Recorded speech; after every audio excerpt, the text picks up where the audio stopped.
Muy buenas tardes, vamos a dar inicio a la sesión en línea del Tecnólogo en Desarrollo Publicitario. Hoy desarrollaremos nuestra cuarta y última sesión en línea de la transversal de comunicación.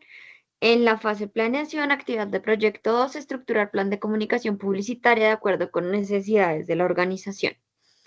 Hoy vamos a continuar con la competencia de desarrollar procesos de comunicación oral y escritos en forma eficaz y efectiva, teniendo en cuenta situaciones de orden social, personal y productivo.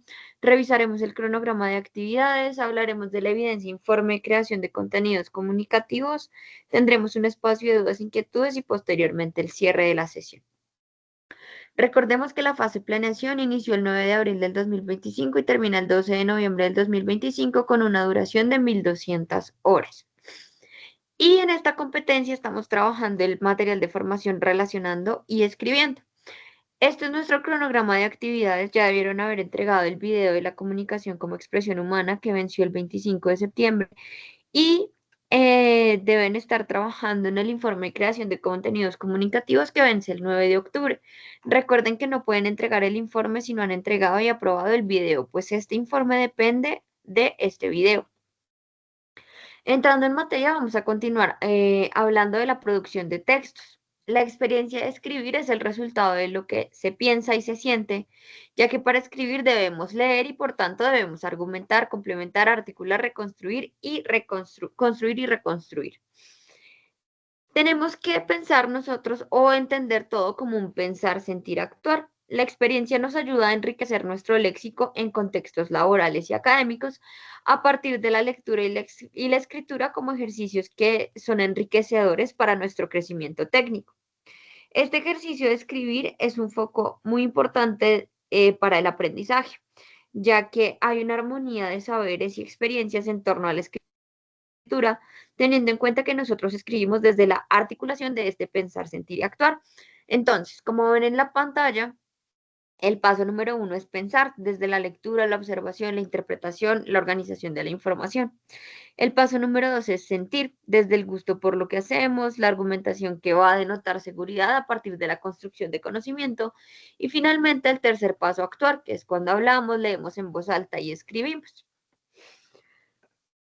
Luego vamos a hablar ya como tal del texto. Todo texto para ser considerado como tal debe tener unas características específicas. La primera es que se enfoque en un tema determinado, bien sea para responder una pregunta, reafirmar una proposición, refutar o exponer una idea.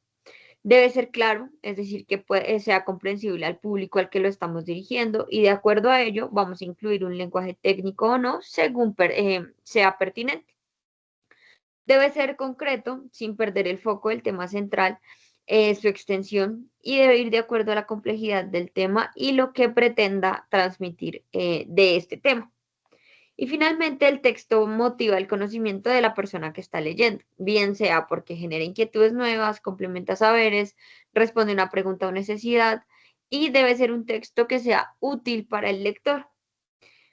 Siendo así, dentro de los textos, pues debemos conocer cuál es el contexto, cuál es el autor y cuál es el mensaje. Eh, Tengamos presente que escribir es un ejercicio enriquecedor que siempre nos va a invitar a investigar, a construir conocimiento, a que tengamos una mirada crítica y autocrítica y a que sintamos atracción por el tema sobre el que estamos escribiendo. El análisis literario nos va a llevar a evaluar la calidad del texto en cuanto a la claridad en el tema, la argumentación del tema, el estilo del texto, el lenguaje utilizado, de manera que sea posible comprender los textos consultados. Al momento de hacer una consulta de un texto, es necesario que tengamos en cuenta tres elementos claves, que son el contexto en el que se escribe, buscando que ese mensaje no se desprenda de la situación del momento. La segunda, reconocer al autor del texto, es decir, debemos citar al autor, esto no es opcional y es un deber que refleja nuestra ética profesional. Y el tercero es que debe tener claridad del mensaje que estamos citando y debemos articularlo con el proyecto de escritura, buscando que el aporte y la cita se articulen de manera correcta. Esto aplica para textos científicos, académicos o bien sea libros, y no aplica para páginas de internet informales, ya que pues en estas pueden tomar distintas fuentes y su veracidad no es contundente en realidad. Entonces, en la pantalla ustedes van a ver una clasificación que pueden tener en cuenta en el momento de escribir. Van a encontrar los textos científicos o técnicos que se subdividen en textos periodísticos informativos, textos periodísticos de opinión y textos periodísticos mixtos. Y van a encontrar los textos literarios, que son líricos, narrativos y dramáticos. Llegamos al párrafo, que es un fragmento de un texto en prosa que está constituido por un conjunto de líneas seguidas y se caracteriza por el punto y aparte al final de esa última palabra. Tenemos el párrafo de enumeración, tenemos el párrafo de comparación o contraste, el párrafo de desarrollo de un concepto, el párrafo de enunciado o solución de un problema y el párrafo de causa o efecto. ¿Listo? En el de enumeración, este está constituido por una lista de propiedades que describen un mismo objeto, una idea, y por una frase organizadora que indica al lector la estructura del párrafo. En el de comparación, pues indica semejanzas y diferencias entre dos o más objetos, ideas, personas, y los compara. En el de desarrollo de un concepto, pues a una idea principal es enunciada de forma explícita y posteriormente se reafirma por medio de ejemplos y argumentaciones. En el denunciado se plantea un problema para solucionarlo posteriormente y en el de causa y efecto se presenta un acontecimiento o una situación seguida por las razones que lo han causado. Luego encontramos el texto argumentativo, que es lo que siempre debemos buscar nosotros, que se compone de una introducción, un cuerpo y una conclusión. La introducción es donde presentamos una premisa inicial, proponemos una información nueva a modo de tesis para poder ser explicada o validada. Luego tenemos el cuerpo, que es donde se integran los datos, propuestas de verdades, creencias. Eh, Aquí también podemos, digamos que aplicar todo lo que nosotros busquemos dentro de la investigación, ¿listo? Para poder, pues, sustentar nuestra premisa inicial. Aquí la información que se añade o aduce se apoya en datos y otro tipo de argumentos citados. Por eso les digo que todo lo que nosotros investiguemos va en este cuerpo. Y finalmente la conclusión, que es en donde se puede recoger, según los casos, la información dada y la mostrada, esto es decir, la investigación, las conclusiones de nuestra investigación dentro del proceso de la validación argumentativa. Luego encontramos las normas APA, que son siglas que hacen referencia a la abreviación de la Asociación Americana de Psicología, y algunas de sus funciones son estandarizar la presentación de documentos técnicos y científicos en el medio académico, organizar el material consultado y citado por estudiantes, profesores, investigadores, apoyar múltiples formas en que las personas se comunican a partir de los escritos, y pues este manual simplificó la forma en cómo se deben mostrar fuentes consultadas, DOI y URL. Estas van a aportar a la unificación y orden de la presentación de un documento, invitando al lector a centrarse en el texto. Entonces, la idea es que ustedes también ahonden en estas normas APA para que puedan aplicarlas en el desarrollo de sus actividades académicas. Tenemos la comunicación digital actual, en donde debemos hablar sobre la utilización de estas herramientas tecnológicas que conocemos muy bien, pero en contextos profesionales, siempre buscando que nuestros comunicados se emitan con asertividad y haciendo uso de medios tecnológicos como lo son los mensajes de texto o el chat. Los mensajes de texto, pues es importante tener presente que se deben limitar a 160 caracteres que reflejen información básica de lo que queremos decir. Por esto es que debe ser súper claro y conciso. Y el chat, pues es un diálogo en tiempo real entre dos o más interlocutores en una forma de habla, pero pues escrita. ¿Listo? Estos medios se van a caracterizar por la inmediatez en la comunicación y por el estilo informal que manejan. Sin embargo, esto no exime estos textos de cordialidad, de respeto, objetividad y precisión al momento de enviar cualquier tipo de mensaje. Entonces encontramos la página web, que es un documento digital que se elabora en formato HTML, en el que se van a usar imágenes, textos escritos, videos, animaciones, links, etc. Y tenemos el correo electrónico, que actualmente se ha convertido en un medio de comunicación vital y es una de las aplicaciones con más alcance y con más éxito de todo el Internet. Dentro de sus principales características tenemos que existe una buena velocidad en la transmisión de los mensajes, no tiene un costo excesivamente alto, El espacio de intercambio de fotografías, música, link de textos, además de mensajes escritos, es muy bueno. Tenemos comunicación en corto tiempo, nos da la posibilidad de enviar mensajes a varias personas o a un grupo de personas creando listas digamos que de distribución. Nos permite reenviar mensajes a otro receptor o responder rápidamente. Y por eso es que debemos hablar también de la netiqueta, que es ese actuar que debemos tener nosotros cualificado por la comunicación asertiva por medio de la cual vamos a transmitir información de manera clara, pertinente, concreta y consciente, pero siempre procurando que el buen trato hacia el interlocutor se enmarque en los límites del respeto y de la cordialidad.